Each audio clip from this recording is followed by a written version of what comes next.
अगर आप चाहोगे कि भगवान मेरे सामने प्रकट हो, ऐसे बस वो परीक्षा लेंगे कि और किसी में राजी तो नहीं है।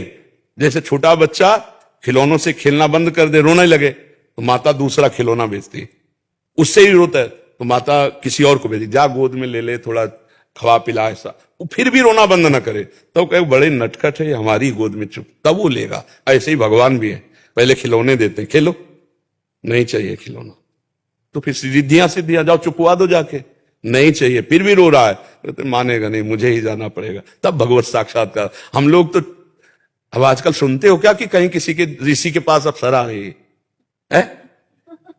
मतलब जैसे कि भाई उनका तप भंग करने के लिए देवलोक से अप्सरा आ रही, जरूरत है ही नहीं। तब पहले काम हम लोग छोटी मोटी वस्तुओं में गिर गए, हम लोग छोटे मोटे भोगों में गिर गए, तो अब जरूरत ही क्या है ऊपर से कोई दैवी शक्ति आवे हमें नष्ट करने के लिए? है ही नहीं। जब गिरा हुआ है तो क्या जरूरत है? अगर हम भगवान के सिवा किसी के लिए राजी ना हो तो अभी आपको दिव्यताएं सब दिखाई देने लगेंगी। दिव्यताएं ऐसे गंगा की धारा से दिव्य महापुरुष प्रकट हो रहे हैं, एक से एक अलौकिक, रेत में बैठे बैठे दृश्य बदल गया, ऐसे अलौकिकताएं, दिव्यताएं। क्योंकि जब आप भोगों से दिव्य की तरफ चलेंगे तभी तो दिव्य को देख पाएंगे। अभी तो हम छोटे छोटे भोगों में गिर जाते हैं, चंद रुपए में, चंद स्वाद में, चंद भोगों में गिर जाते हैं।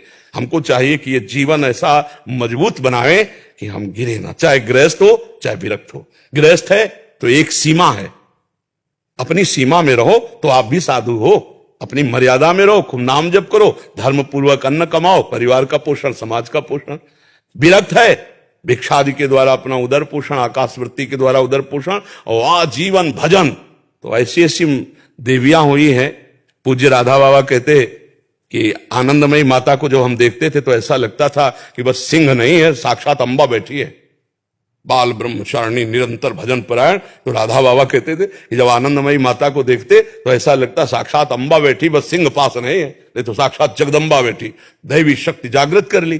पुरुष नपुंसक नारीवा जीव चराचर कोय, सर्व भाव भज कपट तज मोह परम प्रिय सोय। जो भगवान के मार्ग में पवित्रता से जीवन निर्वाह करते हुए चलता, कोटि कोटि बंदने। देखो मीरा जी हुई, कितनी बड़ी बड़ी भक्ताएं हमारे देश में हुई जो एक से एक दिव्य भाव में। कितना कष्ट दिया गया मीरा जी को। जब मीरा जी पहले दिन ब्याह करके ले गए थे तो उनको पहले दिन बता दिया था कि हमारा ब्याह हो चुका है श्री कृष्ण गिरधर से। तब उन्होंने कहा था एकांत में तुम और हम जब मिलेंगे तो आप हमारी गुरु होगी, मैं आपका शिष्य होऊंगा, कभी पति नहीं। पर समाज में आपको पत्नी का स्वांग करना पड़ेगा, नहीं तो घर परिवार वाले। तो समाज में जब होता तो पत्नी का स्वांग करते हुए, एकांत में जब होता तो चरणों के पास बैठ करके सांग उपदेश सुनते थे मीरा जी से। मीरा जी ने बता दिया था मेरे प्रीतम श्री कृष्ण है, परम पवित्र परम ब्रह्मचारिणी मीरा जी। परम ब्याह हुआ था लेकिन एकांत में गुरु शिष्य की तरह रहते थे।